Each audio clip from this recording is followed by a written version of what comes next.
Ludwig van Beethoven, a renowned German musician, is one of the most exceptional figures in classical music.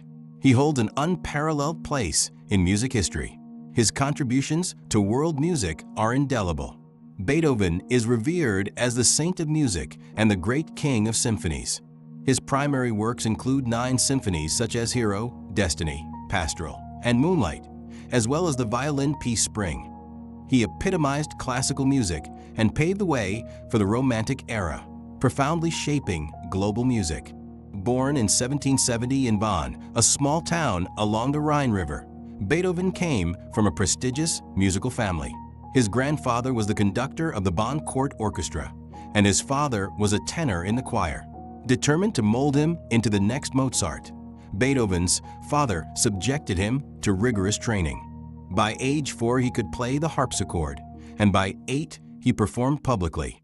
However, his early years lacked formal musical education until, at 10, he began studying under Christian Gottlieb Niffy, Prussia's most distinguished music educator. This marked the true start of his journey as a musical genius. By age 12, Beethoven's talent had soared to new heights. He could freely perform his favorite pieces on stage, no longer bound by his father's demands. This freedom allowed his musical genius to flourish. A few years later, the young Beethoven gained considerable local fame. At 17, with the support of his mentor Niffy, he traveled to Vienna. There, he met his idol, Wolfgang Amadeus Mozart. Despite their stark differences in status, Mozart was impressed. After hearing Beethoven play, Mozart excitedly predicted that he would one day astonish the world. Sadly, these two musical giants had little further interaction. Just 2 months after Mozart planned to teach him, Beethoven's mother passed away tragically. This forced him to return home to manage the aftermath. With his father idol Beethoven as the eldest son, shouldered the family's burdens. It wasn't until 1792, when he returned to Vienna, that he learned Mozart had died the previous year. Thus, by fate's fleeting arrangement, these two geniuses crossed paths briefly, only to miss each other forever. This was a regret not only for history and music, but also a lingering sorrow in Beethoven's heart. Fortunately, Beethoven lived up to Mozart's expectations. He achieved monumental success in the years that followed. His musical career can be divided into 3 main periods. The first was the Bonn period, from 1782 to 1792. This decade was spent learning and creating in his hometown. During this time, he worked as a pianist in a theater to make ends meet. Yet, he clung to his musical ideals. This laid a strong foundation for his later breakthroughs. From 1792 to 1802, after arriving in Vienna, the musical capital of Europe, he immersed himself in composition. He produced beloved works like the Moonlight and Kreutzer sonatas and the Third Piano Concerto. By this point, Beethoven had established himself as one of Vienna's leading musical masters. We've all heard the beautiful story behind the Moonlight Sonata from our elementary school days.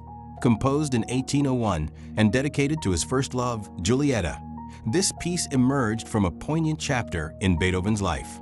At 31, he had a 17-year-old student, Giulietta, and became deeply enamored with her. In a letter to a friend, he wrote, "This change in me is due to a very attractive girl. She loves me, and I love her deeply.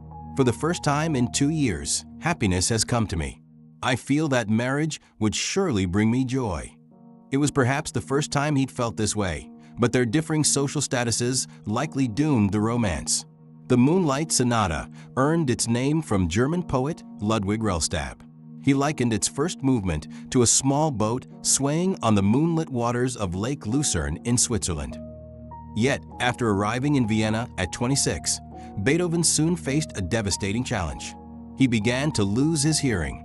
For a brilliant musician, nothing could be more despairing than deafness.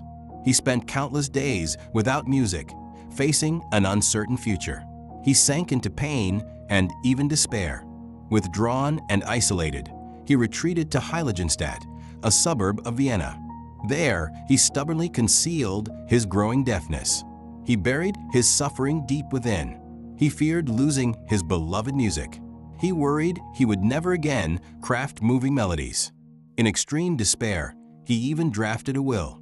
He considered himself God's most flawed creation. Beethoven's greatness lies not only in his timeless music, but also in his indomitable and optimistic spirit. After relentless struggle and profound reflection, he awoke to a new resolve. In a letter to his brother, he declared, "I will seize fate by the throat and never yield to it."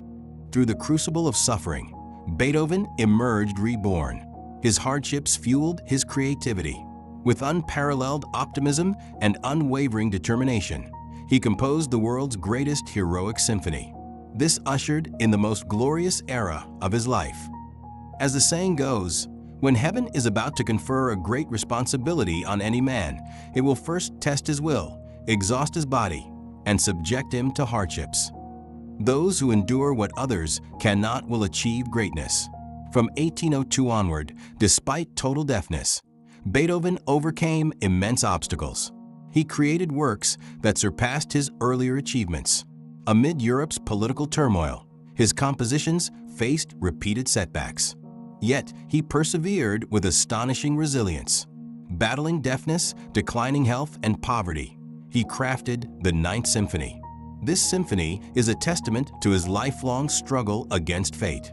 It is a treasure for all humanity, inspiring countless souls. In 1827, this musical titan passed away alone in Vienna at age 57. On the day of his death, Vienna schools closed in mourning. Over 20,000 people lined the streets to honor his coffin from afar.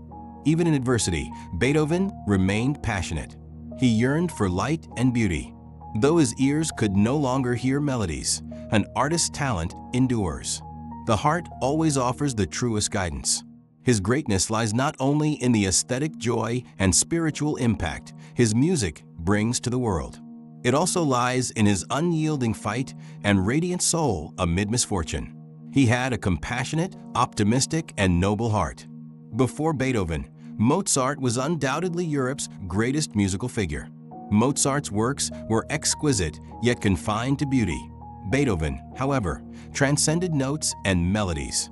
He wielded a giant's strength to compose the soul-stirring Symphony of Destiny.